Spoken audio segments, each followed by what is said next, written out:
Hello friends, welcome to my channel. आज आप बनावीशुं तांदळजानी भाजी। जो तमे मारी चेनल पर नवा हो तो मारी चेनल ने सब्सक्राइब करजो, जेथी आवनारी नवी विडियोनी नोटिफिकेशन तमने सौथी पहला मळी शके। तो चालो आपणे रेसिपी स्टार्ट करीशुं। सौ प्रथम अत्यारे आपणे तांदळजानी भाजी लीधी छे अने मैं अहींया एक जोड़ी भाजी लीधी छे। भाजीने सारी रीते साफ करीने આપણે એને 3 થી 4 પાણીથી સારી રીતે ધોઈ લેવાની છે। ત્યારબાદ બધું જ પાણી નિતારી લેવાનું છે। તો અહીંયા એક મોટી જોડી મેં ભાજીની લીધી હતી।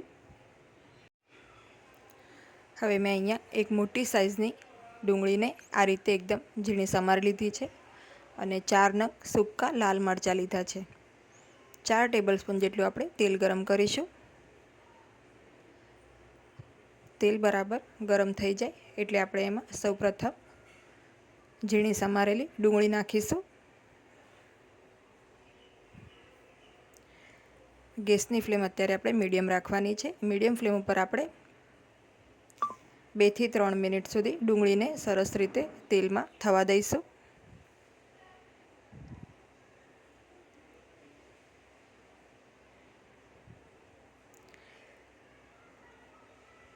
डूंगળી આપણી સરસ ટ્રાન્સલુસન્ટ થઈ જાય ત્યાં સુધી આપણે એને કૂક કરવાની છે, પણ એકદમ બ્રાઉન નથી કરવાની।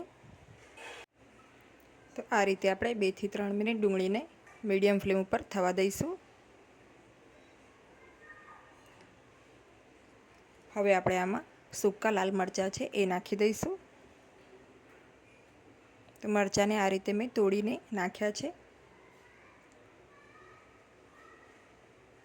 હવે આપણે આમાં આદુ અને લસણની પેસ્ટ છે 2 ચમચી જેટલી એ નાખી દઈશું।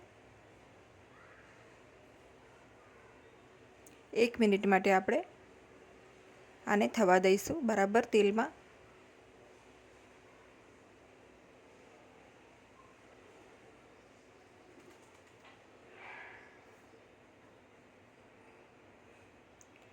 तो आ रेसिपी एकदम सिंपल है अने आ भाजी खूब ज स्वादिष्ट लगे छे खावामां।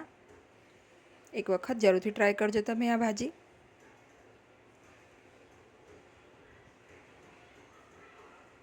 हवे 1 मिनिट बाद आपणे आमां जे आपणी साफ करेली भाजी छे ए नाखी दईशुं अने भाजीने आपणे सारी रीते मिक्स करी लईशुं। तो नाखतानी साथे ज थोड़ी ज वारमां आपणी भाजी एकदम सरस श्रिंक थई जशे। जो तमे मारी चेनल पर नवा हो तो मारी चेनल ने सब्सक्राइब करवानुं ना भूलता। तो हवे आपणे 2 થી 3 मिनिट आ रीते भाजीने तेलमां ज थवा दईशुं। त्यारबाद एमां मसाला नाखी दईशुं। सौथी पहेला आपणे हळदर पाउडर नाखीशुं अर्धी चमची। हवे आपणे धाणा जीरुंनो पाउडर छे ए नाखीशुं 1 चमची। 1 चमची आपणे लाल मरचुं पाउडर नाखीशुं। साथे स्वाद प्रमाणे मीठुं नाखी दईशुं अने सारी रीते भाजीमां बधा ज मसाला आपणे मिक्स करी दईशुं।